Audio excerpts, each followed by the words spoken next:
డెలివరీకి వెళ్తే డెడ్ బాడీలే మిగులుతాయి, ఆపరేషన్ చేస్తే ప్రాణాలే పోతాయి. ఇదేమని ప్రశ్నిస్తే కనీసం సమాధానం కూడా చెప్పరు. వైద్యుల నిర్లక్ష్యమా, రోగుల కర్మ?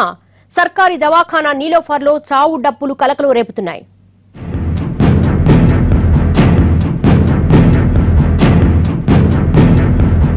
ప్రాణాలు పోయాల్సిన ఆసుపత్రిలో మరణ మృదంగం మోగుతోంది.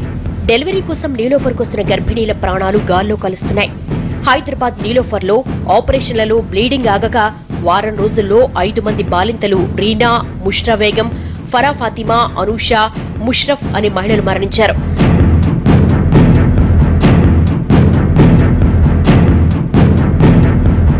రక్తస్రావం ఆగడానికి బాలింతలకిస్తున్న మందులు పనిచేయకపోవడమే మరణాలకు కారణమనే ఆరోపణలు వస్తున్నాయి.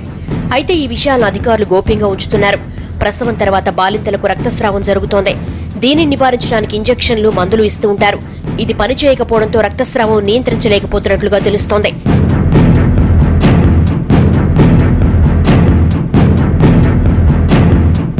బాలింతలు వరుసగా చనిపోతూ ఉండడం రాష్ట్రంలో కలకలం రేపుతోంది. కొందరికైతే గర్భసంచి కూడా తీసేయాల్సి వచ్చింది.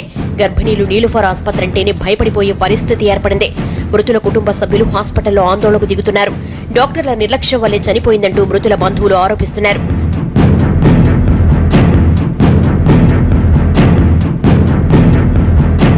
విషయాన్ని మొదట్లో పెద్దగా పట్టించుకున్న అధికారులు వరుస మరణాలతో అప్రమత్తమయ్యారు. డెలివరీల కోసం ఉపయోగించే 2 ఆపరేషన్ థియేటర్లను మూసివేశారు. మరణాలకు గల కారణాలు తెలుసుకునేందుకు ఏర్పాటు చేసిన కమిటీ కూడా నివేదికను సీల్డ్ కవర్లో సమర్పించింది. రాజకీయ పార్టీల ఆందోళనలు మొదలవడంతో ప్రభుత్వం కూడా విషయాన్ని సీరియస్ గా తీసుకుంది.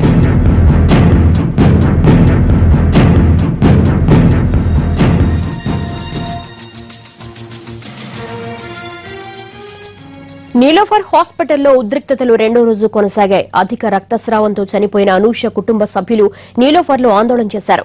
కాంగ్రెస్, బీజేపీ నేతలు బాధితులకు మద్దతుగా ధర్నా చేపట్టారు. మరోవైపు జస్టిస్ చంద్రకుమార్ బృందం నీలోఫర్లో పర్యటించింది. నీలోఫర్ ఆసుపత్రిలో మరణాలకు వైద్యులు అనేక కారణాలు చెబుతున్నా బంధువుల్లో ఆగ్రహం చల్లారడం లేదు. ఆకస్మిక మరణాలకు వైద్యుల నిర్లక్ష్యమే కారణమంటూ ఆసుపత్రిపై దాడికి దిగుతున్నారు. సరియైన చికిత్స అందకపోవడం వల్లే అనూష చనిపోయిందంటూ ఆమె కుటుంబ సభ్యులు ఆందోళనకు దిగారు. తమకు న్యాయం చేయాలని వేడుకున్నారు.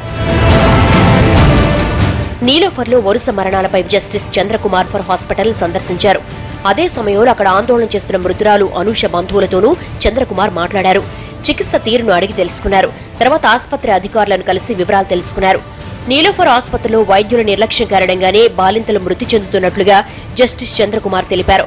డాక్టర్ల నిర్లక్ష్యమే బాలింతల ప్రాణం తీస్తోందని, బాధ్యులపై కఠిన చర్యలు తీసుకోవాలని ప్రభుత్వాన్ని కోరారు. నీలోఫర్కు ఇప్పటివరకు వైద్య శాఖ మంత్రి ఎందుకు రాలేదని జస్టిస్ చంద్రకుమార్ ప్రశ్నించారు. ఎక్కడ డెలివరీ కేసెస్ లో కాంప్లికేషన్ ఉన్నా, ప్రాబ్లమ్స్ ఉన్నా కూడా అది ఇక్కడికి రిఫర్ చేస్తారు. అలాంటి హాస్పిటల్ విషయం లోపల మనం ప్రభుత్వం ఏంటంటే గర్భిణీ స్త్రీలు డెలివరీ కేసెస్ లోపల మనం ఎంత శ్రద్ధ వహించాలో అంత శ్రద్ధ వహించాలా. ఇక్కడ చూడండి, కొత్త బిల్డింగ్ కట్టారు. కొత్త బిల్డింగ్ కట్టి ఇనాగ్రేషన్ అయిపోయింది. కానీ అందులో స్టాఫ్ ఇంతవరకు లేదు. డాక్టర్స్ లేరు, నర్సుల అపాయింట్మెంట్ అక్కడే ఉంది. ఆ ఫైల్ ఇంకా క్లియర్ అయ్యి అక్కడ స్టాఫ్ అపాయింట్మెంట్ అయితే కనీసం ఒక ఇమ్మీడియట్ రిలీఫ్ వస్తుంది. కాబట్టి మేము ప్రభుత్వానికి ఫస్ట్ డిమాండ్ చేస్తున్నాం ఏంటంటే కొత్త బిల్డింగు వెంటనే అక్కడ పేషెంట్స్ను అంటే అడ్మిట్ చేసుకొని తగిన విధంగా ట్రీట్మెంట్ ఇవ్వడానికి అవసరమైన మొత్తం స్టాఫ్ను, డాక్టర్స్ను, నర్సును, ఇన్ఫ్రాస్ట్రక్చర్ను కూడా అక్కడ ఇవ్వాలని చెప్పేసి ఫస్ట్ మేము డిమాండ్ చేస్తా ఉన్నాం. అటు బాధితులకు మద్దతుగా ఆసుపత్రిలో కాంగ్రెస్ నేతలు ఆందోళనకు దిగగా బీజేపీ నేతలు బాధితుల్ని పరామర్శించారు. బంగారు తెలంగాణ కాదు, బతుకు చచ్చిపోయే తెలంగాణ వస్తుంది. చావుడు తెలంగాణ. రైతులు పెద్ద ఎత్తున తెచ్చి ఆత్మహత్యలు చేసుకుంటున్నారు. హాస్పిటల్లో పేద ప్రజలు రాలిపోతున్నారు. నిన్న మొన్న ఆరోగ్యశ్రీ డబ్బులు ఇవ్వకపోవటం వల్ల వాళ్ళు బంద్ చేశారు. మరి 108కు సంబంధించినటువంటి నిధులు ఇవ్వకపోవటం వల్ల, ఆ డీజిల్ లేకపోవటం వల్ల, డాక్టర్ వాళ్ళు డ్రైవర్స్ లేకపోవటం వల్ల వాళ్ళు పనిచేయటం లేదు. ఒక్క మాటలో చెప్పాలంటే ఈ ప్రభుత్వానికి పేద ప్రజల ప్రాణాలంటే లెక్కలేదు. హెల్త్ మినిస్టర్ కూడా ఇన్సిడెంట్ జరిగిన 24 అవర్స్ అయిపోయిన తర్వాత కూడా ఇప్పటి వరకు హెల్త్ మినిస్టర్ ఎలాంటి హాస్పిటల్ విజిట్ లేదు. కనీసం చనిపోయిన వారి ఒక బాధితులను కూడా హెల్త్ మినిస్టర్ ఇప్పటి వరకు కూడా ఎడిషన్ ఫోన్ చేసి కూడా పరిస్థితి చూసుకునే పరిస్థితిలో హెల్త్ మినిస్టర్ లేరు. మరి ముఖ్యమంత్రి గారు ఏం చేస్తున్నారన్న విషయాన్ని కూడా మేము అడగదలుచుకున్నాం. నగరం ఇతర జిల్లాల నుంచి నిత్యం నీలోఫర్ ఆసుపత్రికి గర్భిణీలు అత్యవసర శస్త్రచికిత్సలకు వస్తూ ఉంటారు. ఇక్కడ 2 ఆపరేషన్ థియేటర్లున్నాయి. ఒక్కో థియేటర్లో నెలకు 200 వరకు శస్త్రచికిత్సలు జరుగుతూ ఉంటాయి. అయితే 4 రోజుల్లో 5 మృతి చెందడంతో డెలివరీ ఆపరేషన్లు నిలిపివేశారు. మరో 2 రోజుల పాటు చికిత్సలు జరగవని, అత్యవసరమైతే పెట్లబురుజు లేదా కోటి హాస్పిటల్కి గాని తరలిస్తున్నామని, నీలోఫర్ వైద్యులే అక్కడికి వెళ్లి సేవలందిస్తారని ఆసుపత్రి అధికారులు చెబుతున్నారు. నీలోఫర్ మరణాల విషయంలో బాధ్యులపై కఠిన చర్యలు తప్పవంటోంది ప్రభుత్వం. దీనిపై త్రిసభ్య కమిటీని నియమించిన సర్కార్ 3 రోజుల్లో ఈ కమిటీ నివేదిక ఇస్తుందని ప్రకటించింది.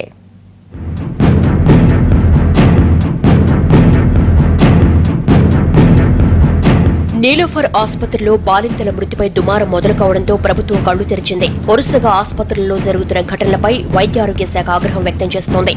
నీలోఫర్లో 5 బాలింతలు మృతి చెందిన ఘటనపై విచారం వ్యక్తం చేస్తూనే వాడు చనిపోవడానికి కారణాలేంటి, ఆ పేషెంట్ల గత సమస్యల హిస్టరీ, ఆ రోజు ఏ సమస్యలు వాళ్లకున్నాయి, అసలేం జరిగింది అన్న దాని మీద పూర్తిస్థాయి విచారణకు ఆదేశించామని చెబుతోంది వైద్యారోగ్య శాఖ.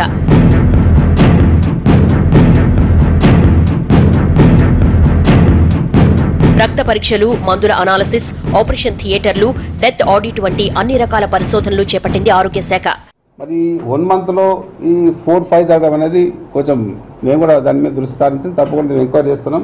అవసరమైతే సీరియస్గా ఎంక్వైరీ చేసి దాన్ని ఎవరు బాధ్యులు, ఏమైంది, థియేటర్లో ఏదైనా ఇన్ఫెక్షన్ ఉందా, ఇంకేదన్నా అయిందా, లేకపోతే డాక్టర్స్ ప్రాబ్లం ఉందా, లేకపోతే ఇంకేదైనా ఉందా, మెడిసిన్స్ ఏదైనా ప్రాబ్లం ఉందా, అన్ని రకాలుగా చాలా డీటెయిల్గా డీప్గా, అంటే మీకంటే మాకు కూడా ఇంట్రెస్ట్ ఉంది దీని మీద, దాన్ని చాలా సీరియస్ ఎంక్వైరీ చేయాలి, ఎందుకు జరిగింది, ఫర్దర్ జరగకుండా ఏం చేయాలి దాని మీద ఖచ్చితంగా దీని మీద ఎంక్వైరీ పెట్టిస్తాం. దాని మీద అవసరం రిపోర్ట్ వచ్చిన తర్వాత యాక్షన్ ప్రాథమిక ఎంక్వైరీ చేసి ఫర్దర్ డీటెయిల్గా మరి స్టడీ చేయడానికి, ఎంక్వైరీ చేయడానికి కమిటీని వేయడం జరిగింది.